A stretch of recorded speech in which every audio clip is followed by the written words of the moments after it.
नमस्कार दोस्तों, हमने लास्ट लेक्चर तक डी ब्लॉक को कंप्लीट कर लिया और इस लेक्चर से हम एक नई ऊर्जा के साथ ए ब्लॉक एलिमेंट्स स्टार्ट कर रहे हैं। ध्यान दीजिए, बिल्कुल छोटा सा टॉपिक है, बड़ा इंटरेस्टिंग और मज़ेदार टॉपिक है। इसको हम कम्प्लीटली एनसीईआरटी बेस्ड लेकर के चलने वाले हैं। एक एक चीज़ को यहाँ हम पॉइंट आउट करेंगे। ए ब्लॉक एलिमेंट क्या हैं, कौन कौन सी कैटेगरी में इनको कैटेगराइज कर रखा है, उनसे रिलेटेड इंपॉर्टेंट क्या क्या फैक्ट्स हैं जो जनरली एग्जाम में फ्रिक्वेंटली पूछे जाते हैं। तो मैं स्टार्ट करता हूँ। सबसे पहले हम बात करें कि ए ब्लॉक एलिमेंट्स कहते किसे हैं। तो ए ब्लॉक एलिमेंट्स वे तत्व हैं जिनमें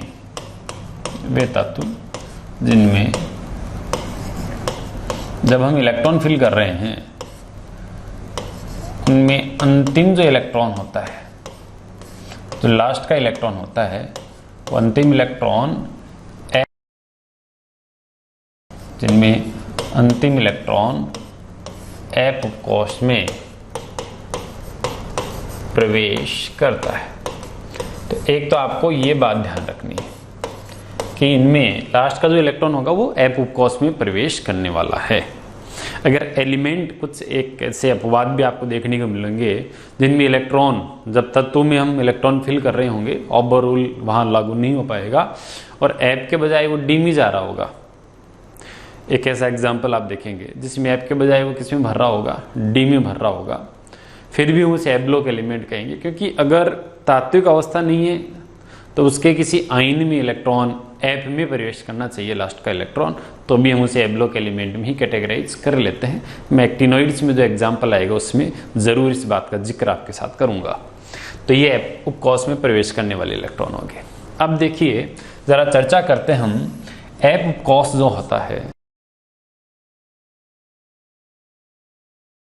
सबसे कम एन के मान के साथ कौन सा एप उपकोश संभव है। एप उपकोश में जब आप पहले कोश में एप उपकोश की बात करते हो तो ये संभव ही नहीं है। अगर आप बात करते हो दूसरे कोश में एप की तो वो भी संभव नहीं है, क्योंकि ये एन और एल के मान से तय होता है। केवल वही उपकोश संभव होते हैं जिनमें एन का मान एल के मान से ज़्यादा हो। एफ के लिए एल की वैल्यू होती है वो 3 है, एल की वैल्यू 3 है, तो केवल वही उपकोश संभव होगा जिसमें एन की वैल्यू एल की वैल्यू से ज्यादा हो। अब एल की वैल्यू कितनी है, 3, तो 3 से ज्यादा 4 होगा तो ही संभव होगा। यानी 4 एप न्यूनतम एन मान के साथ संभव उपकोश होता है। तो 2 एप पॉसिबल नहीं है। 2 एप के बाद में आप देखते हो 3 एप जो है ये भी पॉसिबल नहीं है। यानी जो पहला उपकोश पॉसिबल है वो उपकोश पॉसिबल है 4 एप। तो 4 एप में इलेक्ट्रॉन एप में फिल होगा, 1 एप, 2 एप, 3 एप इनमें फिल नहीं होने वाला। और 4 एप में जब पहला इलेक्ट्रॉन फिल होगा उससे पहले इलेक्ट्रॉन कहां कहां ऑलरेडी भर चुके होंगे वो आप देखिए। ये n+l के नियम से तय होता है। तो उसमें मैं आपको बता दूं थोड़ी सी जानकारी के लिए, अगर आप थोड़ा सा बेसिक्स जानते हैं एटॉमिक स्ट्रक्चर का, तो पहले कोश ये नाभिक है, नाभिक के बाहर जो पहला कोश, उस पहले कोश में जो एस उपकोश होगा उसमें ऑलरेडी इलेक्ट्रॉन भरा जा चुका होगा। इसके बाद दूसरे कोश का एस भी भरा जा चुका होगा और पी भी भरा जा चुका होगा। इसके बाद जो तीसरा है उस तीसरे में एस भी भरा जा चुका होगा, तीसरे में पी भी भरा जा चुका होगा और तीसरे में डी भी भर गया होगा। समझ में आ रही कहानी। n+l का जो रूल है वहां से मैं ये चीजें क्लियर कर रहा हूं। चौथे का एस भर गया, चौथे का पी भर गया, चौथे का डी भर चुका होगा, लेकिन चौथे का एफ नहीं भरेगा, क्योंकि चौथे कोश का एफ, पांचवें कोश का पी भर चुका होगा और छठवें कोश का एस भर चुका होगा। तो यानी इलेक्ट्रॉन 1s में 2s, 2p, 3s, 3p, electron जो फिलिंग का सीक्वेंस है वो फिलिंग सीक्वेंस क्या आने वाला है, इलेक्ट्रॉन जो फिलिंग सीक्वेंस है वो फिलिंग सीक्वेंस ये रहने वाला है। सबसे पहले 1s, फिर 2s, फिर 2p, फिर 3s, फिर 3p, फिर 4s, फिर 3d, यही होगा, फिर 4p। इस सीक्वेंस में इलेक्ट्रॉन फिल होते हैं। फिर 5s जो है वो कंप्लीट होगा। 5s के बाद में 4d में इलेक्ट्रॉन भरे जाएंगे, 4d के बाद में 5p में इलेक्ट्रॉन भरे जाएंगे, फिर 6s में, और 6s में इलेक्ट्रॉन भरने के बाद में पहली बार किसका नंबर आने वाला है, 4f का। तो 4f में इलेक्ट्रॉन भरने से पहले इन सब में इलेक्ट्रॉन भर चुके होंगे, उसके बाद में नंबर आने वाला है 4f का। तो समझ में आ रही कहानी? 4f कंप्लीट भर जाएगा, उसके बाद में अगला 4f भरने के बाद 5d का ये n+l के रूल पर बेस्ड है। तो क्या कहानी रहेगी कि जब आप ऐप में प्रवेश करोगे, उस ऐप में प्रवेश करने से पहले इसके ऊपर वाला कोष और उससे ऊपर वाला जो कोष है उसमें आप ऑलरेडी इलेक्ट्रॉन भर चुके होंगे, तो ये आपके लिए उस तत्व का संयोजी कोष हो जाएगा। ये कौन सा कोष हो जाएगा? ये आपके लिए उस तत्व का संयोजी कोष हो जाएगा। और संयोजी कोष के लिए मैं n के मान को n ही मान लेता हूं, मुख्य क्वांटम संख्या के मान को मैं n से रिप्रेजेंट कर देता हूं। तो उसके अंदर वाले में भी नहीं, उससे भी अंदर वाले में, यानी इलेक्ट्रॉन किस में भरेंगे? n-2 में। इलेक्ट्रॉन क्या करते हैं? बाह्यतम कोष के s में भरने के बाद उसके अंदर नहीं, उससे भी एक अंदर वाले n-2 के f में इलेक्ट्रॉन भरते हैं। और कभी कभी एक इलेक्ट्रॉन, ये 5d और 4f की ऊर्जा बिल्कुल ऑलमोस्ट सेम होने के कारण यहां कई बार -1d इसका भी जिक्र करना होता है। तो एक्चुअल में पहली बार जब f में इलेक्ट्रॉन भरेगा, 4f में इलेक्ट्रॉन भरे जाएंगे, तो वो उससे पहले 6s में भर चुके होंगे। एक दो इलेक्ट्रॉन 5d में भी कभी कभी जरूरत पड़ने पर होगी, बाकी 6s के बाद में डायरेक्ट 4f में इलेक्ट्रॉन भरे जाने हैं। समझ में आ रही कहानी? तो एफ ब्लॉक के लिए, एफ ब्लॉक के जो एलिमेंट्स हैं इनके लिए जनरल इलेक्ट्रॉनिक कॉन्फ़िगरेशन की आप बात करें, एफ ब्लॉक के एलिमेंट्स के लिए सामान्य इलेक्ट्रॉनिक विन्यास की आप बात करें, सामान्य इलेक्ट्रॉनिक विन्यास आप देखिए, अगर सामान्य इलेक्ट्रॉनिक विन्यास जो कि हम मुख्यतः संयोजी कोष का लेते हैं उसकी हम चर्चा करें, तो चर्चा करने पर आपको क्या पता चलेगा कि आप बाह्यतम कोष का जो S है उस S में 2 इलेक्ट्रॉन भर चुके होंगे। बाह्यतम कोष के S में 2 इलेक्ट्रॉन आ चुके होंगे। उसके अंदर वाला जो D है उसमें वैसे तो इलेक्ट्रॉन नहीं होंगे, कभी कभी एक इलेक्ट्रॉन आएगा। n-1d में ज्यादातर 0 रहेगा, क्योंकि ये तब भरेगा जब पहले ये भर जाएगा, n+l रूल के आधार पर, जो एटॉमिक स्ट्रक्चर में आप बहुत अच्छे से सीखते हैं, समझते हैं। तो इसमें या तो 0 या फिर 1 इलेक्ट्रॉन रहेगा। और उससे अंदर वाला जो है यानी n-2, ये कब है? जब हम संयोजी कोष को n मानते हैं। तो n-2 में जो f होगा उस f में कम से कम 1 इलेक्ट्रॉन होगा और ज्यादा से ज्यादा 14 इलेक्ट्रॉन होंगे। तो ये आपके लिए f ब्लॉक एलिमेंट्स का जनरल इलेक्ट्रॉनिक कॉन्फ़िगरेशन हो जाएगा। n-2 f कम से कम 1 और ज्यादा से ज्यादा 14 इलेक्ट्रॉन। d में ज्यादातर 0 रहेंगे, कभी कभी 1 इलेक्ट्रॉन आ सकता है वहां पे। और s में कितने इलेक्ट्रॉन रहने वाले हैं? s में आपके 2 इलेक्ट्रॉन रहने वाले हैं, ये फिक्स है। अच्छा, ये तब है जब मैं संयोजी कोष को n मानता हूं। अगर मैं संयोजी कोष को n नहीं मानता हूं, अगर मैं संयोजी कोष को क्या नहीं मानता, n मान लूं तो nf हो गया। तो अगर मैंने इस कोष को n माना है तो ये क्या हो जाएगा? ये वाला आपका आएगा n+1d। क्या आ जाएगा? ये n+1d आ जाएगा। और ये वाला क्या आ जाएगा? ये वाला n+2s आ जाएगा। तो ये जो n की वैल्यू किसके लिए ले रहे हो आप? संयोजी कोष को n मान रहे हो तो आपका कॉन्फ़िगरेशन जो मैंने अभी बताया है वो। और अगर आप जो संयोजी कोष न लेकर के उप अंतिम कोष न लेकर उपांतिम कोष लेते हैं, ये संयोजी कोष है, संयोजी कोष के अंदर वाला जो कोष है उसे हम उपांतिम कोष बोलते हैं। क्या बोलते हैं उसको? उपांतिम कोष। तो या तो उपांतिम कोष, और उसके अंदर वाला जो होता है उसको बोलते हैं हम उप उपांतिम कोष। समझ में आ गई कहानी? तो ये उप उपांतिम कोष को अगर हम n मान लेते हैं, क्या मान लेते हैं? उप उपांतिम कोष को n मान लेते हैं, तो आपका इलेक्ट्रॉनिक कॉन्फ़िगरेशन जो आएगा 1 से 14। ठीक है, फिर n+1 और ये हो जाएगा d 0 से 1। ठीक है, और n+2 s, और इसमें कितने इलेक्ट्रॉन भर देंगे? इसमें हम 2 इलेक्ट्रॉन्स फिल कर देंगे। तो ये भी हो सकता है, ये डिपेंड करता है कि आपने किसको n कंसिडर किया है। अच्छा, इसमें आप देख रहे हो कि एफ ब्लॉक के एलिमेंट्स में अंतिम कोष जो होता है वो भी पूरा भरा हुआ नहीं होता, केवल एस में 2 इलेक्ट्रॉन होते हैं। उसके अंदर वाला जो उपांतिम कोष है उसमें भी डी में कभी 0 कभी 1 इलेक्ट्रॉन, यानी ये वाला भी कंप्लीटली फिल नहीं होता है, ये भी अपूर्ण भरा हुआ होता है। और उसके अंदर वाले में भी एफ में इलेक्ट्रॉन भर रहे होते हैं, तो ये भी पूरा भरा हुआ नहीं होता। तो एफ ब्लॉक के जो एलिमेंट्स हैं उनमें अंतिम 3 उपकोष अपूर्ण होते हैं। क्या होते हैं? एफ ब्लॉक एलिमेंट्स में अंतिम 3 कोष अपूर्ण हैं, और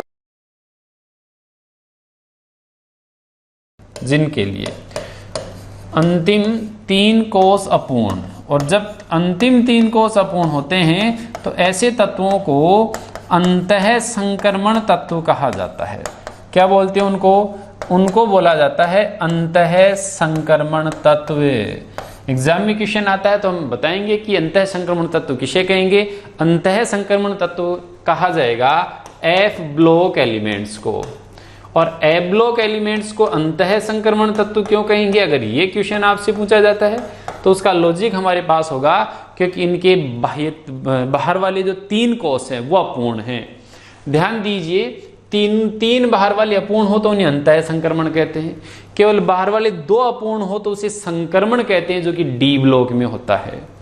और केवल संयोजी कोष ही अपूर्ण हो तो वो एस ब्लॉक और पी ब्लॉक के हैं, जिन्हें हम सामान्य या प्रतिनिधि तत्व कहते हैं। दोबारा से तो है लास्ट के केवल 2 उपकोष अपूर्ण हो तो उसे संक्रमण कहते हैं। लास्ट का केवल 1 अपूर्ण संयोजी कोष अपूर्ण हो तो उसे हम सामान्य तत्व या प्रतिनिधि तत्व कहते हैं, जो एस ब्लॉक या पी ब्लॉक के होते हैं। और ये भी अपूर्ण नहीं हो, यानी इसका भी अष्टक पूरा हो जाए, 6s2 6p6 हो जाए, तो इसका मतलब संयोजी कोष भी पूरा भरा हुआ अष्टक पूर्ण है, तो ये उत्कृष्ट गैसें होती है। नील्स बोर ने क्लासिफिकेशन दिया था एलिमेंट्स का, पीरियोडिक टेबल में इसका डिस्कशन भी करते हैं, जिसमें संक्रमण तत्व, अंतः संक्रमण तत्व, सामान्य प्रतिनिधि तत्व और उत्कृष्ट गैसें 4 वैरायटी होती है। तो यहाँ एफ ब्लॉक एलिमेंट्स को हमने किसमें कंसीडर कर लिया है? एफ ब्लॉक एलिमेंट्स अंतः संक्रमण तत्व है। और अंतः संक्रमण तत्व क्यों है उसका पूरा कारण मैंने आपको यहाँ समझा दिया है। अब एफ ब्लॉक एलिमेंट्स का जनरल इलेक्ट्रॉनिक कॉन्फ़िगरेशन एग्जाम में आए तो हमें ये लिख करके आना है, बाह्यतम कोष को ही हम सदैव क्या मानेंगे? एन मानेंगे, संयोजी कोष ही। अब एन की वैल्यू क्या हो? अगर एन की मिनिमम वैल्यू की बात करूं तो एन का मिनिमम मान 6 होगा। एन का 6 होगा तब जाकर के n-2 का क्या होगा? 4 होगा और एफ ब्लॉक संभव हो पाएगा। तो n 6 हो तो ही क्या संभव होता है? तो ही हमारे पास 4f यानी पहला 4f एलिमेंट आ पाता है। तो इस बेसिस पर अगर n की वैल्यू 6 हो तो इस बेसिस पर आपका ये इलेक्ट्रॉनिक कॉन्फ़िगरेशन क्या हो जाएगा? ये इलेक्ट्रॉनिक कॉन्फ़िगरेशन हो जाएगा 6s2, फिर 5d में 0 से 1 और 4f में 1 से लेकर के 14 तक। ये एक सामान्य इलेक्ट्रॉनिक कॉन्फ़िगरेशन हो जाएगा। ऐसे 14 तत्व होंगे एफ ब्लॉक के। इन 14 तत्वों को कहा जाता है लेंथेनॉइड।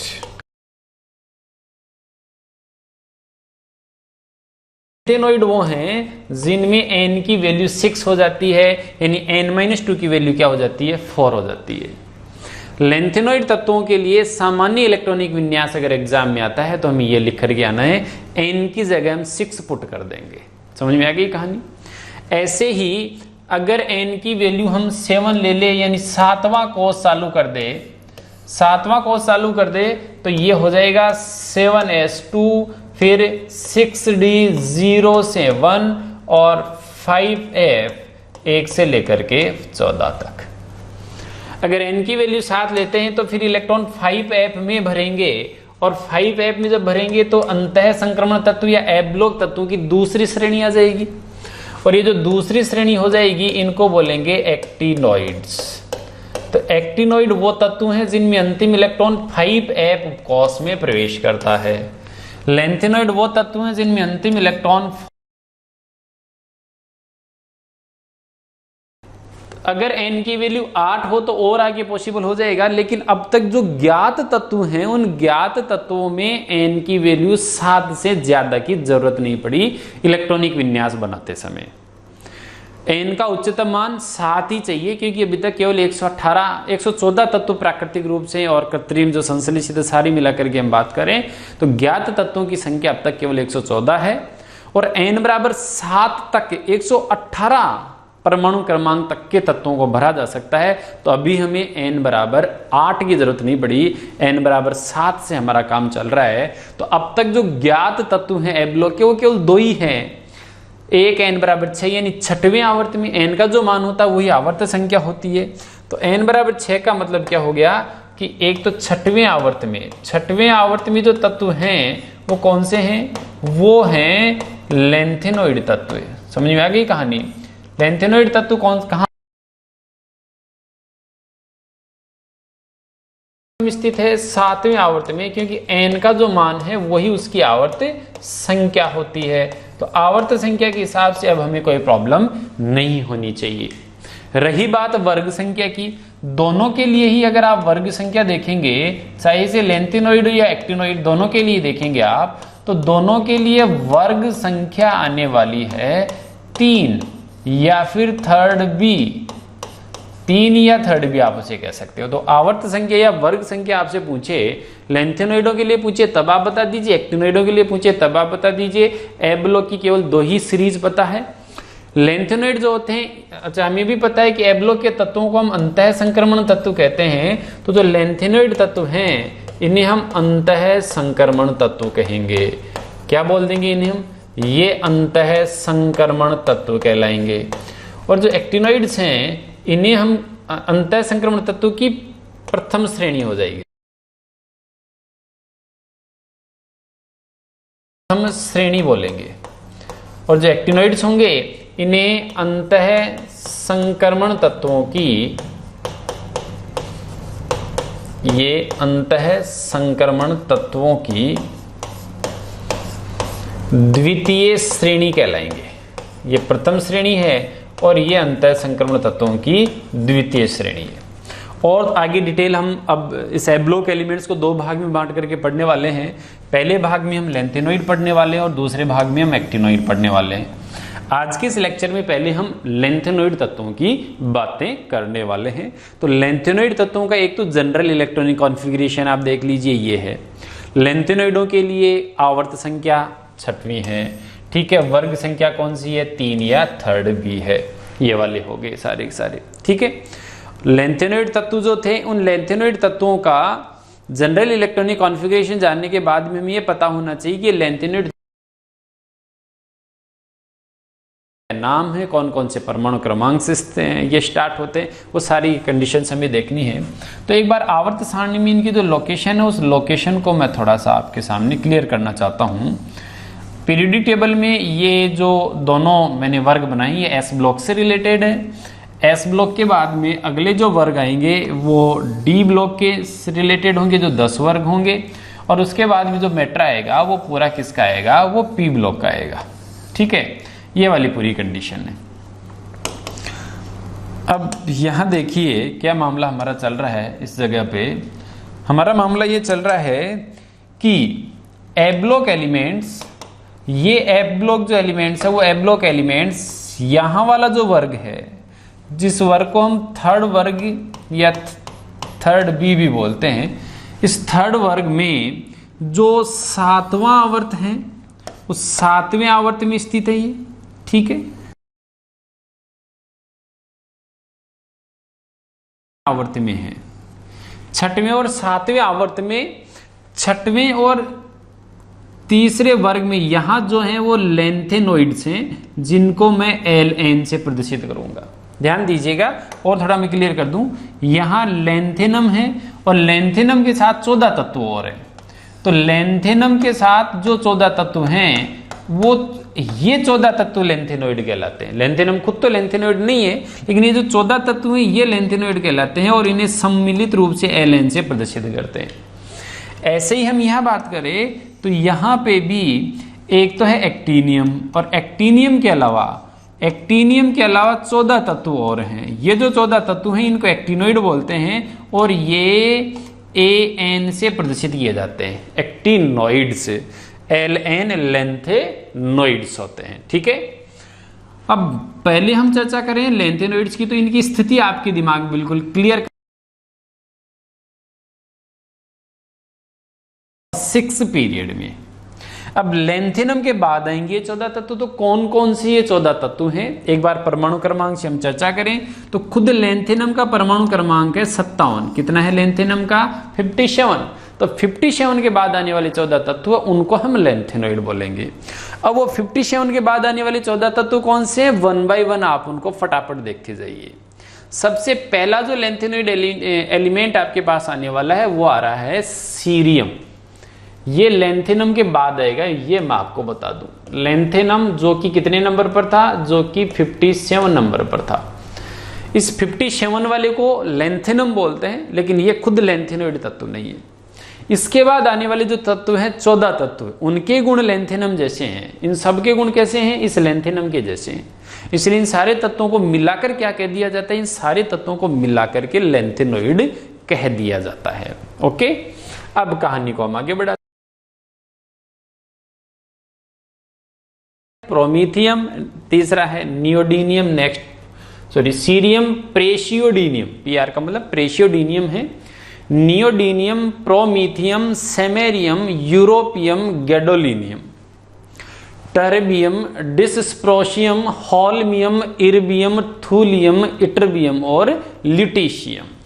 ये लेंथेनोइड एलिमेंट्स हैं। इन लेंथेनोइड एलिमेंट्स में पहला लेंथेनोइड एलिमेंट सीरियम है, जिसका एटॉमिक नंबर 58 है। प्रेशियोडीनियम ये 59 है। ये 60 नंबर का नियोडीनियम है। 61 प्रोमीथियम है। 62 सेमेरियम है।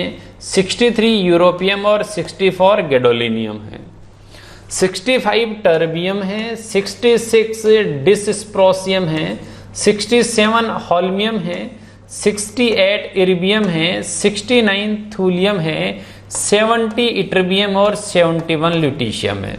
तो परमाणु क्रम तक के जो तत्व होते हैं वो लेंथेनोइड एलिमेंट्स होते हैं।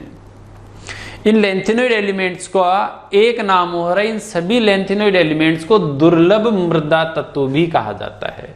लेंथेनोइड एलिमेंट्स को क्या कहा जाता है? दुर्लभ मृदा तत्व। तो ये बात आप याद रखें, इन्हें क्या बोल देते हैं हम? इनको दुर्लभ मृदा तत्व भी कह दिया जाता है, क्योंकि ये बहुत मुश्किल से, बहुत कम एक्सटेंट मिलते, बहुत मुश्किल से मिलते हैं। दुर्लभ रूप से पाए जाने वाले तत्व और ये मृदा में मिलेंगे, इसलिए इनको दुर्लभ मृदा तत्व हम कह देते हैं। ठीक है, इसके अलावा ये जितने भी तत्व हैं, इन सभी तत्वों का परमाणु क्रमांक आप देखिए, परमाणु क्रमांक 83 से कम है।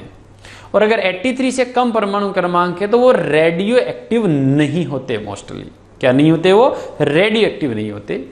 तो 83 के बाद वाले रेडियो एक्टिव होते हैं। 83 से पहले वाले कोई 83 के बाद के तत्वों के नाभिक अस्थायी होते हैं और विघटित होते रहते हैं। लेकिन 83 से पहले सारी जो लेंथेनोइड्स हैं ये सारे 83 से पहले हैं। इनको रेडियो एक्टिव नहीं होना चाहिए था, लेकिन इनमें एक अपवाद है। एकमात्र रेडियो एक्टिव एलिमेंट लेंथेनोइड्स में जो है वो है 61 नंबर का प्रोमीथियम। ये बात आप याद रखेंगे। प्रोमीथियम क्यों ज्यादा इंपॉर्टेंट है? प्रोमीथियम इसलिए इंपॉर्टेंट है, नोट कर लीजिएगा इस बात को, कि प्रोमीथियम एकमात्र रेडियो सक्रिय लेंथेनोइड तत्व है। क्या है? एकमात्र रेडियो सक्रिय लेंथेनोइड तत्व है प्रोमीथियम, Pm जिसका प्रतीक है। ठीक है, अब मैं थोड़ा आगे बढ़ता हूं इसी चीज को लेकर के। ये जो भी तत्व है, इन सब तत्वों के नाम के बाद इनके इलेक्ट्रॉनिक कॉन्फ़िगरेशन हमें पता होना चाहिए। इलेक्ट्रॉनिक कॉन्फ़िगरेशन की बात जब चलती है तो मैं ऑलरेडी बता चुका हूं कि इनके बाह्यतम को बाद में 5D में इलेक्ट्रॉन नहीं आता, क्योंकि 5D में इलेक्ट्रॉन आने से पहले किस में इलेक्ट्रॉन भरा जाना होता है? 4f में। ठीक है, तो लेंथेनम से ही ये स्टार्ट हो जाता है। लेंथेनम 57 नंबर का है, उससे पहले जीनोन गैस आती है, जीनोन गैस 54 नंबर पर है। ये लो जीनोन अगर मैं यहाँ लिख देता हूं, इसका मतलब 54 नंबर तक का काम हो गया। 54 के बाद में 2 इलेक्ट्रॉन 6s में चले गए तो 54 प्लस 2 56 हो गए। अब एक बचा, वो एक कहाँ आएगा, n+l ये कहता है कि 5d और 4f में से 4f में आना चाहिए, लेकिन लेंथेनम में अपवाद स्वरूप 4f में नहीं आकर के वो 5d में आता है। तो ये जो लेंथेनम का इलेक्ट्रॉनिक कॉन्फ़िगरेशन है ये n+l नियम को फॉलो नहीं करता, उसका अपवाद है। 5d से पहले 4f भरना चाहिए था, लेकिन यह नहीं भर पाया, कोई दिक्कत नहीं, इसको हम अपवाद स्वरूप याद रखेंगे। तो यहां क्या होगा, अब लेंथेनम से एक इलेक्ट्रॉन ज्यादा है, एक इलेक्ट्रॉन ज्यादा है, तो इस बार जो इलेक्ट्रॉन आएगा वो इलेक्ट्रॉन 5d में नहीं भरा जाएगा, वो इलेक्ट्रॉन भर दिया जाएगा किसमें, 4f में। अगली बार जो इलेक्ट्रॉन आएगा वो 4f में चला जाएगा। तो सीरियम में 4f में इलेक्ट्रॉन भरना स्टार्ट हो जाते हैं, और सीरियम को हम पहला एब्लोक एलिमेंट कंसीडर करते हैं। इसके बाद आगे के तत्वों की इलेक्ट्रॉनिक कॉन्फ़िगरेशन अच्छे से हम लिख पाए, उसके लिए थोड़ा सा हम ये याद रखें, ये ध्यान रखें कि एब्लोक एलिमेंट्स में जब भी इलेक्ट्रॉन हम फिल करेंगे तो हाँ हम इस बात का विशेष ध्यान रखेंगे कि F में कभी भी F में कभी भी 2 और F में कभी भी 8 नहीं बढ़ने, हमें 28 याद रखिए। इनके इलेक्ट्रॉनिक कॉन्फ़िगरेशन में F में 2 और F में 8 ये नहीं बढ़ना हमें। तो अब आगे आप कंटिन्यू करिए। इलेक्ट्रॉन आएगा तो नया इलेक्ट्रॉन कहां एंटर करने वाला है, नया इलेक्ट्रॉन 5d नहीं 4f में करेगा, 4f में करेगा तो 4f2 हो जाएंगे, लेकिन 4f2 पॉसिबल नहीं है। ये मैंने एक आपको याद रखने के लिए आसान सा उपाय बताया है, कोई कॉन्सेप्ट नहीं है ये, वैसे याद रखने के लिए है ही। तो अब क्या करेंगे हम, यहां एक नया भरने के बाद इसको भी इसमें लेकर के आ जाएंगे, तो क्योंकि ये इलेक्ट्रॉन भी अगर यहाँ आएगा तो स्टेबिलिटी बढ़ेगी ही। तो प्रोमीथियम में जो इलेक्ट्रॉनिक कॉन्फ़िगरेशन आएगा उस इलेक्ट्रॉनिक कॉन्फ़िगरेशन में 4f3 हो जाएगा और ये 5d 0 हो जाएगा और 6s2 हो जाएगा। तो ऐसे स्टार्ट हो जाएगा मामला।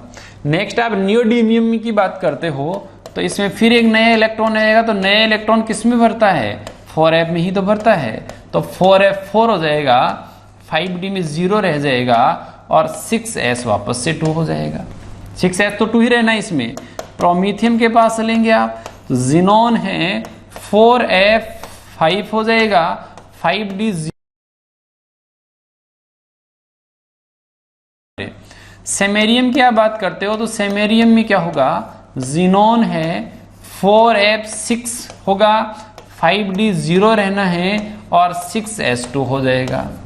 यूरोपियम में क्या होगा, जिनोन है, जिनोन के साथ 4f7 हो जाएगा, 4f7 होने के बाद 5d 0 हो जाएगा और 6s2 हो जाएगा।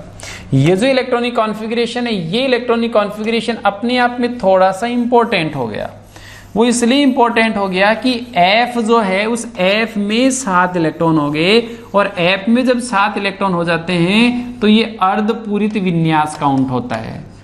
कैसा विन्यास काउंट होता है, ये अर्धपूरित विन्यास काउंट होता है। तो सेमेरियम का यूरोपियम का अर्धपूरित इलेक्ट्रॉनिक विन्यास है, और अर्धपूरित इलेक्ट्रॉनिक विन्यास होने के कारण ये अतिरिक्त स्थायी होता है यूरोपियम का इलेक्ट्रॉनिक कॉन्फ़िगरेशंस। ओके, अब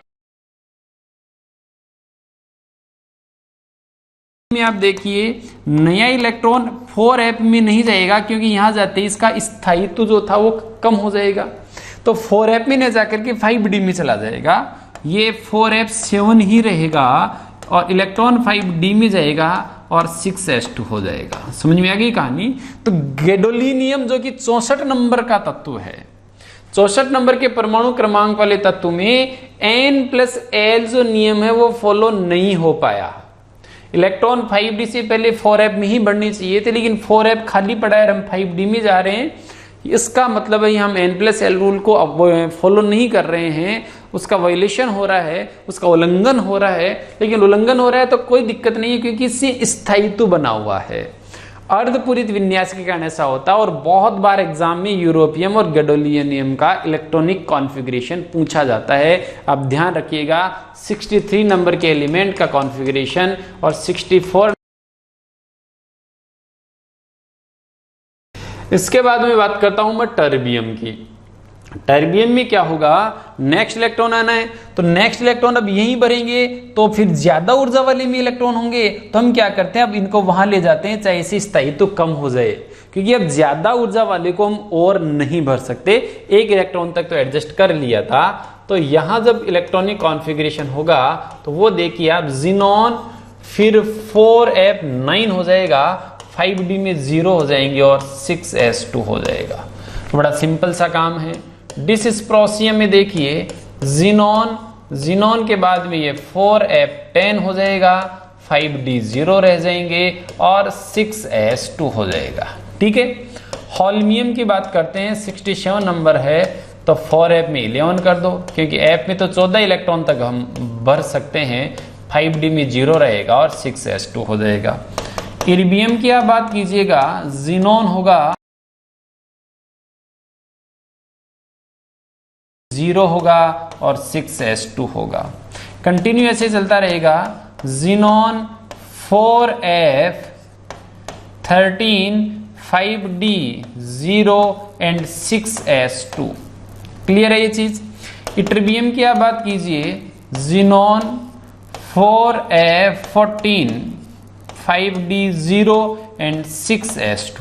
अब 4f में 14 से ज्यादा नहीं सकते तो यहां क्या हो जाएगा, 4f14 के बाद 5d में एक इलेक्ट्रॉन और आ जाएगा और ये 6s2 हो जाएगा। तो ये इनके जनरल इलेक्ट्रॉनिक कॉन्फ़िगरेशंस हैं और ये जनरल इलेक्ट्रॉनिक कॉन्फ़िगरेशंस हमें क्या होनी चाहिए, हमें ध्यान में होने चाहिए, ये देख लीजिए।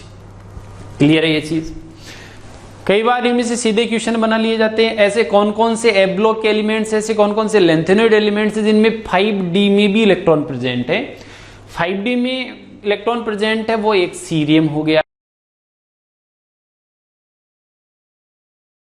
और उसके बाद में आप देखिए 5d में फिर इलेक्ट्रॉन आ गया ल्यूटीशियम में। यानी कुल ऐसे 3 तत्व हैं जिनमें 5d में भी इलेक्ट्रॉन प्रेजेंट है। या ऐसे कौन कौन से तत्व हैं, ये ऐसे कितने तत्व हैं जिनकी संख्या बताइए जो n+l नियम को फॉलो नहीं कर रहे।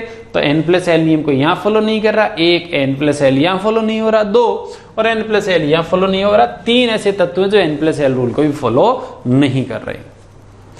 यदि आपको आयनों का इलेक्ट्रॉनिक विन्यास पूछा जाता है, क्या पूछा जाता है, आयनों का इलेक्ट्रॉनिक विन्यास पूछा जाता है, तो आयनों के इलेक्ट्रॉनिक विन्यास की आप चर्चा कीजिए।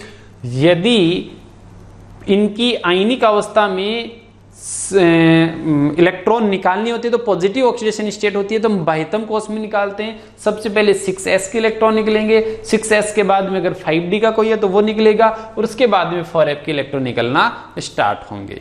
ये एक सीक्वेंस है, प्रॉपर सीक्वेंस है जो आपको ध्यान में रखना है। अब देखिए एक अच्छा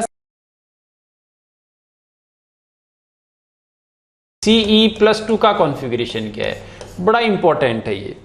Ce+2 के इलेक्ट्रॉनिक कॉन्फ़िगरेशन की चर्चा की जाए तो आप क्या वहां पर नोट करेंगे, कैसा इलेक्ट्रॉनिक कॉन्फ़िगरेशन वहां बताएंगे वो देखिए।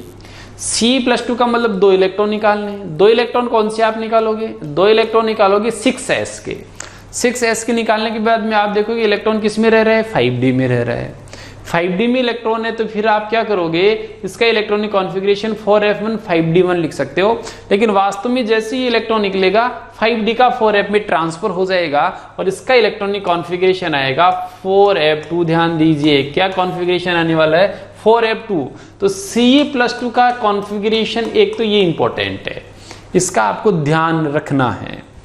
ऐसे ही अगर Gd+2 का पूछा जाता हमसे, किसका पूछा जाए, Gd+2 का, तो Gd+2 में क्या है, जैसे ही 2 इलेक्ट्रॉन 6s के निकलते हैं फिर एक d का रह गया और f के साथ रह गए। तो इसका कॉन्फ़िगरेशन आप देखेंगे तो इसका कॉन्फ़िगरेशन 4f7 और 5d1 ही आएगा।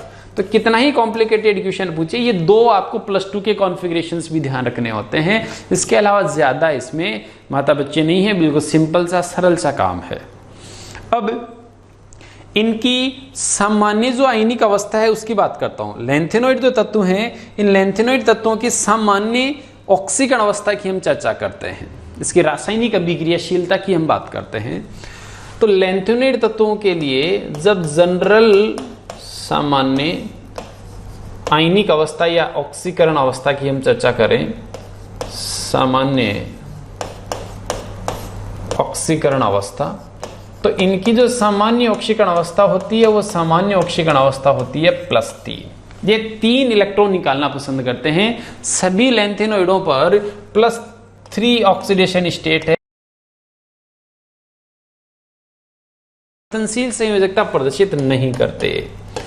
लैंथेनोइड केवल एक ऑक्सीकरण अवस्था प्रदर्शित करते हैं। सामान्यतः इनमें कोई परिवर्तनशील ऑक्सीकरण अवस्था प्रदर्शित नहीं होती। एक बात को तो आप यहां ध्यान रखिए, परिवर्तनशील ऑक्सीकरण अवस्था प्रदर्शित नहीं करते। कहानी समझ में आ गई? नहीं करते। ओके। और इनका +3 जो ऑक्सीडेशन स्टेट है वो जलीय विलयन में बहुत स्थायी है। इसको हम ऐसे भी समझ सकते हैं कि अगर आप लैंथेनोइडों के +3 कोई एक्वस आयन है, इसको अगर धात्विक अवस्था में अपचयित करते हो, किसी भी लैंथेनोइड के +3 आयन है जलीय विलयन में, उसे आप कहो कि 3 इलेक्ट्रॉन लेकर के धात्विक अवस्था में आ जा, तो ये जो रिएक्शन है, इस रिएक्शन के होने की संभावना बहुत कम है, क्योंकि इसके लिए जो इलेक्ट्रोड पोटेंशियल है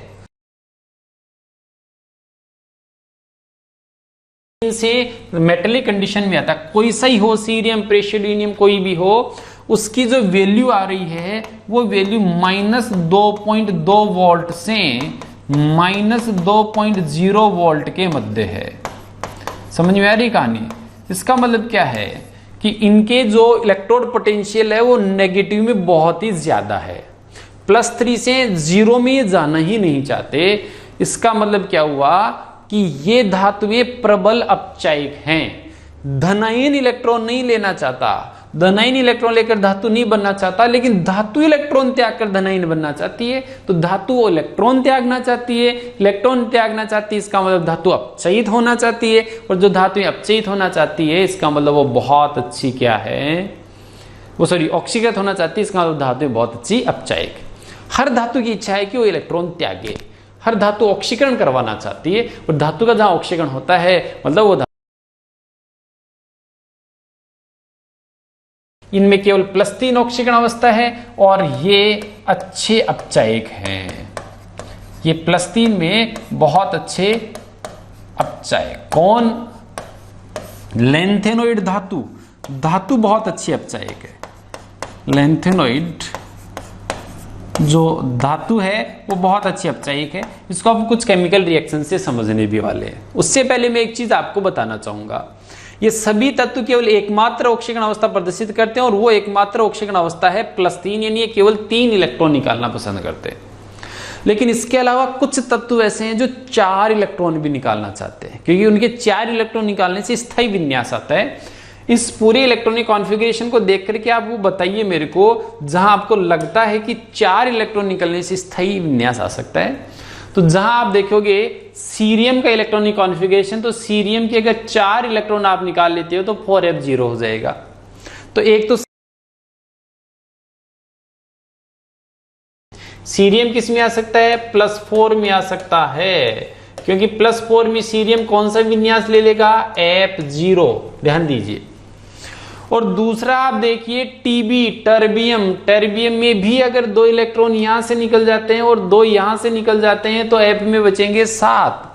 तो Ce+4 और Tb+4 2 ऐसे आयन भी हैं जो +4 कंडीशन में स्टेबल है। किसमें? +4 में स्टेबल है, क्योंकि Ce+4 है तो उसमें F में 0 विन्यास होगा, और Tb+4 में है तो F में 7 होंगे, और F0 और F7 दोनों स्टेबल है। F0 में और F7 में स्टेबिलिटी ज्यादा होती है। तो ऐसी कौन सी 2 धातुएं एग्जाम में पूछा जा सकता है, ऐसी कौन सी 2 धातुएं हैं जो +4 ऑक्सीकरण अवस्था प्रदर्शित करती है? अगर ऐसी कोई भी बात आती है तो हमें बताना है कि 2 धातुएं कौन कौन सी है। सीरियम है और टर्बियम है। Tb+4 है, तो ये दोनों +4 कंडीशन में भी स्टेबल है, क्योंकि +4 कंडीशन में इनमें F0 और F7 इलेक्ट्रॉनिक कॉन्फ़िगरेशन आ जाता है, और ये एक स्टेबल इलेक्ट्रॉनिक कॉन्फ़िगरेशन है। क्या है ये एक बहुत स्टेबल इलेक्ट्रॉनिक कॉन्फ़िगरेशन है। ऐसे ही हम चर्चा और करें, कुछ ऐसे भी हैं जो +3 ऑक्सीडेशन +2 में भी स्टेबल हो सकते हैं। अब +2 वाले कौन कौन से, +4 वाले तो दोनों आपको पता चल गए, +2 वाले कौन से हैं ये देखिए आप। +2 में आप देखिए यूरोपियम ऐसा है जिसके 2 इलेक्ट्रॉन निकलते ये स्टेबल हो जाएगा, 4F7 आने वाला है। और यूरोपियम के साथ इटरबियम भी ऐसा है जिसके 2 इलेक्ट्रॉन निकलने से F14 हो जाएगा। तो +2 के भी 2 आयन आपको याद रखने हैं, एक है यूरोपियम +2 और एक आपको याद रखना है इटरबियम +2। यूरोपियम +2 में 4F7 यानी अर्धपूरित विन्यास हो जाएगा, इटरबियम +2 में ये 4F14 +4 वाली स्टेबल लाइन कौन सी, ये दोनों तो आपके दिमाग में रहनी चाहिए हमेशा, कोई टेंशन नहीं है। अब एक चीज और आपको बताऊं मैं, सीरियम जो है, सीरियम, एक बार सीरियम से इस चीज को समझ लीजिए। आपको क्या लगता है सीरियम के 3 इलेक्ट्रॉन निकलने में से ज्यादा स्थायी होगा या 4 इलेक्ट्रॉन निकलने से? तो इलेक्ट्रॉनिक विन्यास क्या कहता है कि 3 निकलने से 4F1 होगा, 4 निकलने से 4F0 होगा, तो ज्यादा स्थायी कौन हुआ? 4F0। लेकिन वास्तविकता अलग है। वास्तविकता यह है कि इन सभी तत्वों के +3 ही सबसे ज्यादा स्थायी होते हैं। मैं फिर जोर देकर इस बात को बता रहा हूं, सभी लैंथेनोइड तत्वों के +3 ऑक्सीकरण अवस्था ही ज्यादा स्थायी है। इसका मतलब क्या है कि ये जो +4 आयन है ये भी +3 में जाना चाहते हैं, और ये जो +2 आयन है ये भी +3 में आना चाहते हैं। तो अगर ये +3 में जाना चाहते हैं तो इनको +3 में जाने के लिए क्या करना पड़ेगा? इनको +3 में जाने के लिए एक इलेक्ट्रॉन और अच्छे इलेक्ट्रॉन ग्राही हैं, क्योंकि ये तुरंत प्रभाव से +3 में आना चाहते हैं। इनके +3 मोर स्टेबल होती है, जलीय विलीन में +3 मोर स्टेबल है। ये इलेक्ट्रॉन ग्रहण करके +3 में आएंगे, और जो इलेक्ट्रॉन ग्रहण करते हैं उस क्रिया को अपचयन कहते हैं, और जो अपचयन, जिनका अपचयन होता है वो बहुत अच्छे ऑक्सीकारक होते हैं। क्या होते हैं? ऑक्सीकारक होते हैं। तो समझ गए आप इस कहानी को। C+4 और Tb+4 अच्छे ऑक्सीकारक हैं। क्या है ये बहुत अच्छे ऑक्सीकारक हैं। इलेक्ट्रॉन ग्रहण करना इनको बहुत ज्यादा पसंद है। ऐसे ही ये +2 वाले जो हैं इनसे ज्यादा स्टेबल इनकी +3 होती है। तो मैंने आपको बता ही दिया, लैंथेनोइड तत्वों की +3 बहुत ज्यादा स्टेबल ऑक्सीडेशन स्टेट है। तो ये +2 से किस में कन्वर्ट होना चाहते हैं? +3 में इलेक्ट्रॉन में कन्वर्ट होना चाहते हैं। +2 से +3 में कन्वर्ट होना चाहते हैं तो क्या करना पड़ेगा? इनको अपना इलेक्ट्रॉन होता है वो क्या होते हैं? जिनका ऑक्सीकरण हो जाता है वो बहुत अच्छे अपचायक होते हैं, ये आपको पहले से पता है। तो ये बहुत अच्छे क्या हैं? ये बहुत अच्छे अपचायक है। कौन? यूरोपियम +2 और इटरबियम +2। और ये बहुत अच्छे क्या है? ये बहुत अच्छे ऑक्सीकारक भी हैं। ये बहुत अच्छे ऑक्सीकारक है। ये इलेक्ट्रॉन निकाल लेते हैं, ये इलेक्ट्रॉन दे देते हैं। इसमें भी C+4 से रिलेटेड और थोड़ा सा डेप्थ में क्वेश्चन आता रहता है, कई बार चीजें पूछते रहते हैं, मैं उसकी चर्चा यहां आपके साथ कर लेता हूं। ये जो C+4 है, इस C+4 के लिए अगर हम अपचयन विभव देखें, C+4 इलेक्ट्रॉन लेकर के C+3 बनाएं तो इसका अपचयन विभव E0 C+4 ऑब्लिक C+3 की हम चर्चा कर लें तो ये वैल्यू आती है +1.74 वोल्ट के आसपास। और ये जो वैल्यू ये बताती है 1.23 वोल्ट से ज्यादा धनात्मक अगर किसी के लिए आता है तो वो समझ लीजिए कि वो जल का भी इलेक्ट्रॉन निकाल सकता है। तो अगर मैं C+4 को जल में डालूं तो वो जल के इलेक्ट्रॉन को निकाल करके और O2 का निष्कासन कर दे। जल को ऑक्सीकृत करने की क्षमता C+4 में है according to electrode potential value. Electrode potential का मान ये कहता है कि अगर इलेक्ट्रोड पोटेंशियल का धनात्मक मान 1.23 स्टैंडर्ड कंडीशन में +1.23 वोल्ट से ज्यादा है, जो कि जल के लिए होता है, तो इसका मतलब ये जल से प्रबल ऑक्सीकारक है, इसको इलेक्ट्रॉन लेना जल से ज्यादा पसंद है, तो ये इतना तगड़ा हो जाएगा कि वो जल के इलेक्ट्रॉनों को निकालकर जल को ऑक्सीकृत करके O2 बना देगा। तो इसके इलेक्ट्रोड विभव के डाटा ये बताते हैं, इलेक्ट्रोड विभव के आंकड़े ये बताते हैं कि ये जल का ऑक्सीकरण कर सकता है। और इलेक्ट्रोड विभव के जो डाटा होते हैं वो अगर Cr+4 ने जल का इलेक्ट्रॉन निकाल करके O2 बना दिया और खुद Ce+3 बन गया तो बनने वाले उत्पाद क्रियाकारकों से कम ऊर्जा के होंगे। अगर C+4 जल के इलेक्ट्रॉन निकालता है तो इससे तंत्र की ऊर्जा घटेगी और घटेगी तो स्टेबिलिटी बढ़ेगी। थर्मोडायनेमिक्स के हिसाब से C+4 को जल के इलेक्ट्रॉन निकाल देनी चाहिए, लेकिन फिर वही कहानी, यहां क्या होता है, एक्टिवेशन एनर्जी बहुत ज्यादा होती है और सीरियम का जो +4 आयन है वो जल की इलेक्ट्रॉन निकाले, इसके लिए अत्यधिक सक्रिय ऊर्जा की जरूरत पड़ती है और ये वातावरण में उपलब्ध नहीं हो पाती, इसलिए C+4 जल का ऑक्सीकरण नहीं कर पाएगा। इसका मतलब C+4 आयन जलीय विलयन में स्थायी है। सुनिएगा, ये क्वेश्चन आ चुका है, कॉम्पिटिटिव एग्जाम्स में इसको पूछ चुके हैं, स्टेटमेंट्स में पूछ सके हैं कि क्या C+4 जलीय विलयन में स्थायी है? बिल्कुल स्थायी है। C+4 का इतना ज्यादा क्यों स्थायी है? क्योंकि जल के ऑक्सीकरण के लिए आवश्यक सक्रिय ऊर्जा की पूर्ति यहां नहीं हो पाती है। उम्मीद करता हूं आपको ये सारी चीजें बड़े अच्छे से बड़ी मजेदार चीजें समझ में आ रही होगी। सभी लेंथेनोइड तत्व केवल +3 ऑक्सीकरण अवस्था प्रदर्शित करते हैं। कुछ एक ऐसे लेंथेनोइड तत्व हैं जो +3 नहीं +4 ऑक्सीकरण अवस्था भी प्रदर्शित कर देते हैं। कुछ +2 ऑक्सीकरण अवस्था भी प्रदर्शित कर देते हैं। जो +4 ऑक्सीकरण अवस्था प्रदर्शित कर देते हैं वो कौन कौन से आयन हैं? वो +4 ऑक्सीकरण अवस्था प्रदर्शित करने वाले दोनों आयनों का नाम मैं आपको बता चुका हूं। +4 ऑक्सीकरण अवस्था प्रदर्शित करने वाले दोनों आयन हैं C+4 और Tb+4 और इनमें एक 4f0 था और एक 4f7 था। इसी तरीके से +2 ऑक्सीडेशन स्टेट वाले कौन से हैं? +2 वाले भी दो हैं। कौन कौन से +2 वाले हैं? दो, एक Eu+2 है और एक Yb+2 है। Eu+2 ये f7 विन्यास के कारण है, के कारण हैं। समझ में आ गई कहानी?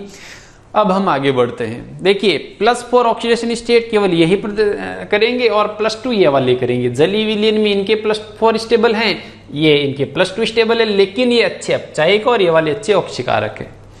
एक बात और आप ध्यान दीजिएगा, एनसीईआरटी में इसको एक लाइन के रूप में दे रखा है तो उसको हम बहुत अच्छे से समझें। एक तो ये जो टीबी है, टीबी, एक ये जो डिसस्प्रोशियम है, टर्बियम है, डिसस्प्रोशियम है, दोनों तो इनका ध्यान रखना अपने को, ठीक है। और एक ये जो प्रेशियोडीनियम और नियोडीनियम है, प्रेशियोडीनियम, नियोडीनियम, टर्बियम, डिसस्प्रोशियम, ये 4 ऐसे भी हैं जिनके +4 जलीय विलयन में तो ज्ञात नहीं है, लेकिन इसके ऑक्साइड में ज्ञात है। टीबी, डीवाई, पीआर और एनडी, ये ऑक्साइडों में +4 ऑक्सीडेशन स्टेट प्रेजेंट, प्रेशियोडीनियम और नियोडीनियम जलीय विलयन में इनके +4 स्टेबल नहीं है, ये बात हमें ध्यान में रखनी है। चलो, ये ऑक्सीडेशन स्टेट से रिलेटेड पूरा मामला आपके यहां क्लियर कर दिया। अब इसका जो +3 वाला मामला मैंने बताया था कि +3 से इलेक्ट्रॉन लेकर के Ln बनाने वाला जो इलेक्ट्रॉन पोटेंशियल था वो नेगेटिव में आ रहा था। इसका मतलब है धातुएं इलेक्ट्रॉन त्यागना बहुत ज्यादा पसंद करती है, बहुत अच्छी अपचायिक है। इसलिए जब आप इनकी रासायनिक अभिक्रियाशीलता की बात करते हो तो सभी लेंथेनोइड तत्वों की क्रिया अगर आप जल से ऑक्सीजन से करवा दोगे तो लेंथेनोइड +3 वाले ऑक्साइड बना देंगे। समझ में आ गई कहानी? ऑक्साइडों में कन्वर्ट हो जाएंगे। अगर लेंथेनोइडों की क्रिया आपने हेलोजन से करवा दी तो लेंथेनोइड ट्राईहेलाइड बना देंगे, कहीं दिक्कत नहीं है। लेंथेनोइडों की क्रिया अगर आपने नाइट्रोजन से करवा दी तो लेंथेनोइड नाइट्राइड बना देंगे। +3 में कंपाउंड बनाने वाले हैं सारे, तो ये लेंथेनोइड हाइड्रोक्साइड बना देंगे और H2 गैस को मुक्त कर देंगे। क्या करेंगे? H2 गैस मुक्त कर देंगे, हाइड्रोक्साइड बना देंगे। ये जो हाइड्रोक्साइड बनेंगे ना, ये हाइड्रोक्साइड हाइड्रेटेड, ये वास्तविक हाइड्रोक्साइड होंगे, हाइड्रेटेड ऑक्साइड नहीं होंगे। जैसे एल्यूमिना हाइड्रेटेड होता है, उसको हम हाइड्रोक्साइड बोल देते हैं, डॉट उसके साथ कुछ H2O के मॉलिक्यूल्स होते हैं, तो ये H2 इसके साथ रिएक्ट करके हाइड्रोक्साइड बना लेता है। तो जलयोजित ऑक्साइड होता है एल्यूमिनियम का हाइड्रोक्साइड, लेकिन इनके जो हाइड्रोक्साइड होते हैं ये जलयोजित या हाइड्रेटेड ऑक्साइड नहीं होते, ये प्योर हाइड्रोक्साइड होते हैं। एनसीईआरटी में इस लाइन को अच्छे से आप पढ़िएगा, इसको अंडरलाइन भी कर लीजिएगा, ठीक है। इसके अलावा अगर आप इसको क्रिया किसी भी एसिड से करवाते हो तो ये लैंथेनोइड हाइड्रोजन गैस को मुक्त कर देंगे। सभी धातुओं से हाइड्रोजन गैस को मुक्त करने की ये क्षमता भी रखते हैं। तो लैंथेनोइड केमिकली रिएक्ट करते हैं, सबके साथ इनकी केमिकल रिएक्ट। हम इसके कुछ भौतिक गुणों को और कुछ परमाणु गुणों को देखें तो कुछ रोचक सी जानकारी हमें देखने को मिलती है। सबसे पहले जितने भी लैंथेनोइड एलिमेंट्स हैं, ये सभी लैंथेनोइड एलिमेंट्स धातुओं की तरह गुण रखते हैं, और धातुओं की तरह जो गुणधर्म है उसमें आप देखिएगा लैंथेनोइड तत्व चांदी की तरह सफेद और मुलायम है, जिनमें चमक है बहुत अच्छी, सॉफ्ट होते हैं चांदी की तरह। ये स्टेटमेंट आते हैं एनसीईआरटी में गिवन भी है, तो ये स्टेटमेंट हमें याद रखने।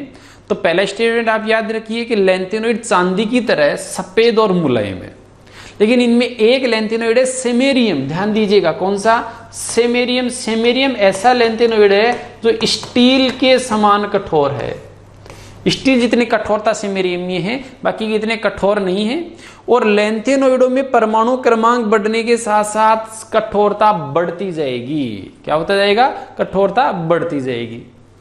इनके गलनांक और क्वथनांक आप देखिए, ये गलनांक है। मेल्टिंग पॉइंट कितना है इनका, 1000 केल्विन से 1200 केल्विन। लेकिन सेमेरियम थोड़ा ज्यादा कठोर है, तो इसका गलनांक 1623 केल्विन है। तो सेमेरियम के लिए मेल्टिंग पॉइंट की वैल्यू थोड़ी सी जो हम एक्सपेक्ट करते थे उससे भी थोड़ी ज्यादा है। इनकी आयनन ऊर्जा की हम बात करें तो इनकी पहली जो आयनन ऊर्जा है वो लगभग 600 किलो जूल पर मोल है। पहली जो आयनन ऊर्जा है इनकी वो लगभग 600 किलो जूल पर मोल है। और दूसरी आयनन ऊर्जा की आप बात करते हो तो वो लगभग 1200 किलो जूल पर मोल है। सबकी ज्यादा फर्क नहीं है। तो प्रथम आयनन ऊर्जा 600 किलो जूल के आसपास है, दूसरी 1200 किलो जूल पर मोल के आसपास है। और यह आयनन ऊर्जा हमें बताती है कि इसको देखते ही कैल्शियम की याद आना स्टार्ट हो जाती है, क्योंकि कैल्शियम की इसी रेंज में होती है। तो इनकी प्रथम और द्वितीय आयनन ऊर्जाएं कैल्शियम के समकक्ष हैं। इसलिए सभी लैंथेनोइड जो प्रारंभ के लैंथेनोइड होते हैं वो ज्यादा रिएक्ट करते हैं और कैल्शियम तत्व रासायनिक अभिक्रियाशीलता में कैल्शियम के समकक्ष होते हैं। बाद वाली जो लैंथेनोइड तत्व वो एल्यूमिनियम के समान समानता प्रदर्शित करते हैं। ये सीधा स्टेटमेंट आता है एग्जाम में, इसलिए में याद रहना बहुत जरूरी है। प्रारंभिक लैंथेनोइड तत्व कैल्शियम के समान है, जबकि बाद वाले लैंथेनोइड जो एलिमेंट्स है वो एल्यूमिनियम के जैसी जो रिएक्टिविटी है वो शो करते हैं। इसके अलावा लैंथेनोइड तत्व में जिनमें F में ऐसे कोई भी लैंथेनोइड आयन जो F0 या F14 इलेक्ट्रॉनिक विन्यास रखते हैं वो सभी आयन रंगहीन होते हैं। सभी आयन कैसे होते हैं? सभी आयन रंगहीन होते हैं। लेकिन F1 से लेकर के और F13 तक है वो सारे लैंथेनोइड आयन रंगीन होंगे। और रंगीन होने का कारण जो डी ब्लॉक में था वही है। जैसे डी ब्लॉक में 5 डी थे, ए ब्लॉक में 7 है, 1 2 3 4 थे, एप कक्षक थे। ये एप कक्षक जल की उपस्थिति में जल जो लिगेंड उसकी उपस्थिति में विघटित हो जाते हैं। कुछ ज्यादा एनर्जी के एफ हो जाते हैं और कुछ कम एनर्जी के एफ हो जाते हैं। समझ में आ गई कहानी? तो एफ में बंटवारा हो जाता है और फिर ऊर्जा लेकर के एक एफ से दूसरे एफ में जाता है इलेक्ट्रॉन, जिसे हम एफ एफ संक्रमण बोलते हैं। तो एफ एफ संक्रमण के कारण इसके अधिकांश जो यौगिक वो रंग युक्त होते हैं। अब देखिए कहानी क्या है। यहां जो विपाटन होता है वो इतना ज्यादा नहीं होता, कम होता है। कम होता है तो ज्यादा परास की विकिरणों को ये अवशोषित नहीं कर पाता, इसलिए इसका अवशोषण बैंड संकीर्ण होता है। इसलिए इनके कलर ज्यादा गहरे नहीं हो पाते, लगभग कलरलेस ही दिखते, बहुत लाइट कलर होते हैं इनके। यहां विपाटन ज्यादा नहीं होने से अवशोषण बैंड संकीर्ण होता है और अवशोषण बैंड संकीर्ण होने से इनमें जो रंग होते हैं उतना गहरा नहीं आ पाता, रंगहीन, क्योंकि बहुत हल्का रंग होता है तो उसे हम कई बार कलरलेस में या रंगहीन में काउंट कर लेते हैं। ठीक है, बाकी हमें कलरफुली बताना है, और 0 से 14, 0 या 14 वाला जिसमें ये ट्रांजिशन पॉसिबल नहीं है वो कलरलेस हो जाएगा। और एक इनका जो मैग्नेटिक बिहेवियर है, जो चुंबकीय गुण है, वो आपको वो तो बड़ा इंपॉर्टेंट है। मैं मैग्नेटिक बिहेवियर से रिलेटेड और बात कर लेता हूं। लैंथेनोइड तत्वों में क्या होता है, लैंथेनोइड तत्वों में जो संयोजी इलेक्ट्रॉन होता है वो संयोजी इलेक्ट्रॉन बाह्यतम कोष का न होकर के उसके 2 कोष अंदर वाला होता है। यहां अयुग्मित इलेक्ट्रॉन होते हैं 4f में। ठीक है, लैंथेनोइड ले लो या एक्टिनोइड। अब ये इलेक्ट्रॉन नाभिक के चारों ओर चक्कर लगाता है, नाभिक के चारों ओर चक्कर लगाता है, तो इससे कौन सा चुंबकीय गुण आता था आपको पता हो तो यहां से आता था कक्षीय गुण, आता था कक्षीय गुण। और ऐसे ही ये इलेक्ट्रॉन अपनी अक्ष पर भी चक्कर लगाता था, और अपनी अक्ष में चक्कर लगाने से ब्लॉक में और डी ब्लॉक में क्या होता था, एस ब्लॉक, पी ब्लॉक और डी ब्लॉक में ये इलेक्ट्रॉन ऊपर सतह पर होता था, और जब सतह पर होता है तो कक्षीय गुण निरस्त हो जाता था। एस ब्लॉक, पी ब्लॉक और डी ब्लॉक में आप देखिए क्या होता था, ये इलेक्ट्रॉन 2 कोष अंदर न होकर या तो सतह पर होता था, 1 कोष अंदर होता था।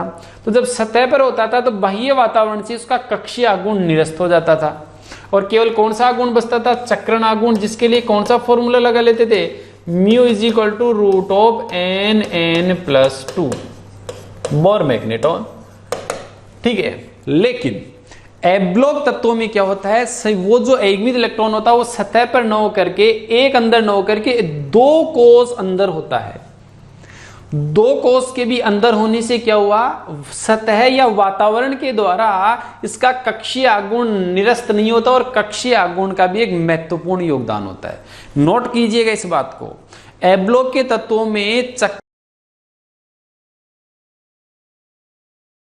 एक काउंटेबल, एक गणनीय योगदान होता है। इसलिए केवल अयुग्मित इलेक्ट्रॉनों की संख्या से चुंबकीय गुण नियंत्रित नहीं होते, क्योंकि कक्षीय गुण का भी यहाँ योगदान है। इसलिए जिसमें ज्यादा अयुग्मित इलेक्ट्रॉन है वो ज्यादा अनुचुंबकीय होगा, ये कहना ए ब्लॉक के लिए गलत हो जाता है। और यही कारण है कि सबसे ज्यादा अयुग्मित इलेक्ट्रॉन वाला सबसे ज्यादा अनुचुंबकीय नहीं है। लैंथेनोइडों में नियोडीमियम जो एलिमेंट है जिसमें ज्यादा अयुग्मित इलेक्ट्रॉन नहीं है, फिर भी ये ज्यादा चुंबकीय होता है। समझ आएगी कहानी, सर्वाधिक अनुचुंबकीय गुण नियोडीमियम में है, जबकि इसमें अयुग्मित इलेक्ट्रॉनों की संख्या ज्यादा नहीं है। और उसका कारण एब्लॉक के तत्वों में चक्रण आगुण के साथ कक्षीय आगुण का योगदान भी होता है, कक्षीय आगुण या निरस्त नहीं हो पाता है। ठीक है, और अब एक सबसे महत्वपूर्ण जानकारी जो लैंथेनोइड तत्वों से रिलेटेड, जो ब्लॉक केमिस्ट्री में जब पीरियोडिक टेबल में जब बात करते हैं तो वहां कर लेते हैं, लेकिन फिर मैं थोड़ी बहुत जानकारी आपको यहां दे देता हूं। लैंथेनोइड जो एलिमेंट्स होते हैं उनमें परमाणु क्रमांक बढ़ने के साथ परमाणु आकार में क्रमिक कमी आती है, और ये जो क्रमिक कमी आती है इसे लैंथेनोइड आकुंचन कहते हैं हम। क्यों आती है क्रमिक कमी, उसकी चर्चा देखो हम यहाँ करते हैं। थोड़ा सा जरा डिस्कशन जब स्टार्ट करते हैं तो देखिए, लैंथेनोइड तत्वों में संयोजी कोष का जो इलेक्ट्रॉन है वो 6s का है, और इसको नाभिक जो है वो पकड़ करके खींचता रहता है, और यहाँ जो आकर्षण लगता है उसे कहते हैं नाभिकीय आवेश। लेकिन इसी के साथ क्या होगा, इसी के साथ बाह्यतम कोष का जो इलेक्ट्रॉन था वो, और संयोजी कोष का जो इलेक्ट्रॉन है वो, और अंदर के कोष के जो इलेक्ट्रॉन है उनके बीच में प्रतिकर्षण भी स्टार्ट होगा। और यहाँ जो ये प्रतिकर्षण चलता है इसको हम क्या बोल देते हैं, इसी को हम परिरक्षण प्रभाव कह देते हैं। तो यहाँ पर क्या होता है, परिरक्षण होता था, और ये जो खींचता है दूसरे लैंथेनोइड के पास चलते हैं। अगले लैंथेनोइड के पास जाएंगे तो अगले लैंथेनोइड के पास जाते ही क्या होगा, एक नया प्रोटॉन यहाँ प्रवेश करेगा, और यहाँ नया प्रोटॉन प्रवेश करेगा तो नाभिक में धन आवेश 1 बढ़ जाएगा। अब प्रोटॉन यहाँ प्रवेश करेगा तो इसको पकड़ करके खींचेगा। नया इलेक्ट्रॉन बाह्यतम कोष में नहीं, उससे अंदर नहीं, उससे भी अंदर n-2 में प्रवेश करेगा, और n-2 के भी ऐप में प्रवेश करेगा। ऐप जो इलेक्ट्रॉन होते हैं या ऐप जो कक्षक होते हैं, ये ऐप कक्षक या एप उपकोष की बात कर लो, एप उपकोष बड़ा होता है आकार में। एप उपकोष बड़ा वह फैला हुआ विस्तृत रहता है, और जब बड़ा और विस्तृत होता है तो उसका जो सील्डिंग वाला मामला है वो अपूर्ण रहता है। तो यहाँ क्या होता है, यहाँ पर अपूर्ण परिरक्षण हो जाता है। क्या हो जाता है, यहाँ पर अपूर्ण परिरक्षण हो जाता है। एक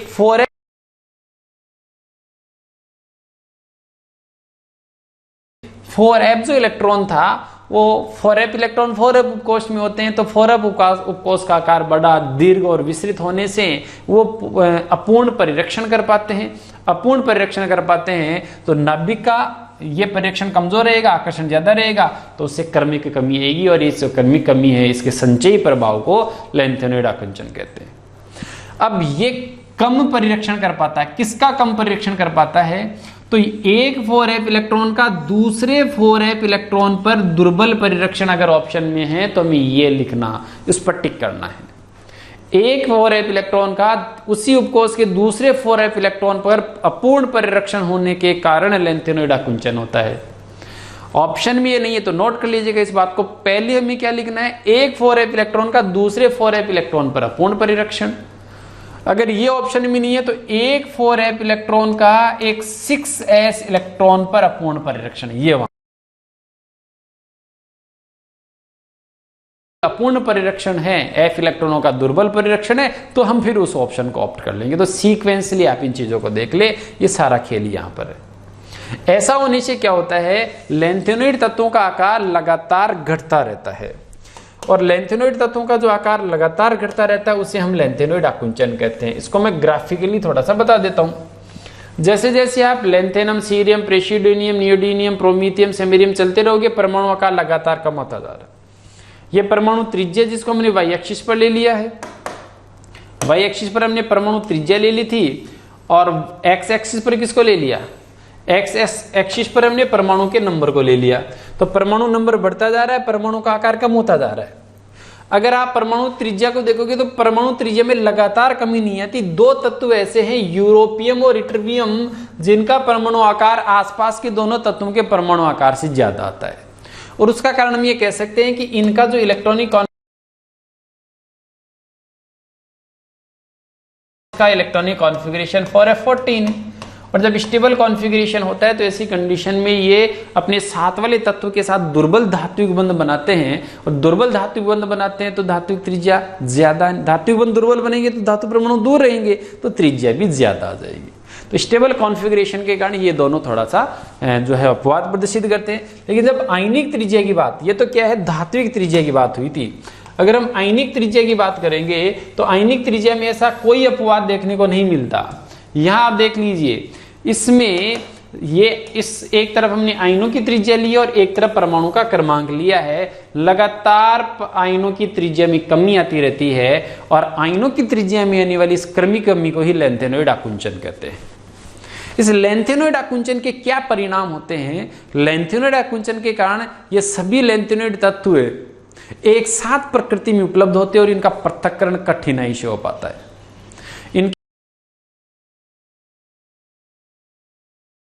करना पड़ता है। लैंथेनॉइड जो थे इनके सेपरेशन के लिए क्रोमेटोग्राफी जो मेथड है उसको हमें यूज लेना होता है। दूसरा, लैंथेनॉइड आकुंचन होने के कारण जो कि डी ब्लॉक में हमने पढ़ा था कि 5D सीरीज और 4D सीरीज, 5D सीरीज और 4D सीरीज जो थी उन तत्वों के परमाणु आकार लगभग क्या रहते थे, समान रहते थे। ये भी एक बहुत बड़ा इसका प्रभाव था जो डी ब्लॉक में हमने डिस्कस किया है। और इसके अलावा एक सबसे इंपॉर्टेंट, जब आप लैंथेनम, फिर उसके बाद आता है सीरियम, और ऐसे चलते हुए लास्ट में कहा चलते हैं ल्यूटीशियम, तो इनका आकार बड़ा होता है और यहाँ आते आते आकार क्या हो जाता है, छोटा हो जाता है। बड़े आकार के तत्व के जो हाइड्रोक्साइड होंगे, जैसे सीरियम हाइड्रोक्साइड हो गया, ये बड़े आकार के तत्व के हाइड्रोक्साइड हैं तो ये अधिक क्षारीय होंगे। ये क्या होंगे, अधिक क्षारीय होंगे। और जैसे आप ल्यूटीशियम के पास जाओगे, ल्यूटीशियम का जो हाइड्रोक्साइड छोटा होगा उसमें सहसंयोजी गुण आएंगे। ये ज्यादा सहसंयोजी है तो इसमें अधिक अम्लीय गुण होंगे, कम क्षारीय होगा। तो क्षारीय गुण कम होते जाते हैं। अगर आप कैसे चलते हो, सीरियम से ल्यूटीशियम तक जाती है तो इनके हाइड्रोक्साइड और ऑक्साइडों के क्षारीय गुणधर्मों में कमी आती है। ये सब लैंथेनोइड आकुंचन के परिणाम के से हमें देखने को मिलता है। और अब लैंथेनोइड के उपयोग में एक बहुत ही फेमस जो उपयोग है वो है लैंथेनोइड तत्वों की हेल्प से हम एक मिश्र धातु बना सकते हैं जिसका नाम है मिस मेटल या मिस धातु। मिस धातु एक प्रकार की मिश्र धातु है, नोट कर लीजिएगा, यानी इसमें धातुओं का मिश्रण है, समांगी मिश्रण है। मिस धातु में कौन कौन सी धातु है ये आप देखिए। इसमें कुछ तो लैंथेनोइड धातु है, जो लैंथेनोइड धातु है इस लैंथेनोइड धातु का लगभग 95% पार्ट होता है। 95 आयरन प्लस सल्फर, कार्बन या फिर एल्यूमिनियम और कैल्शियम ये होते हैं जो लगभग 5% उसका पार्ट, मेनली आयरन होता है 5%, ये तो बहुत कम मात्रा में होते हैं।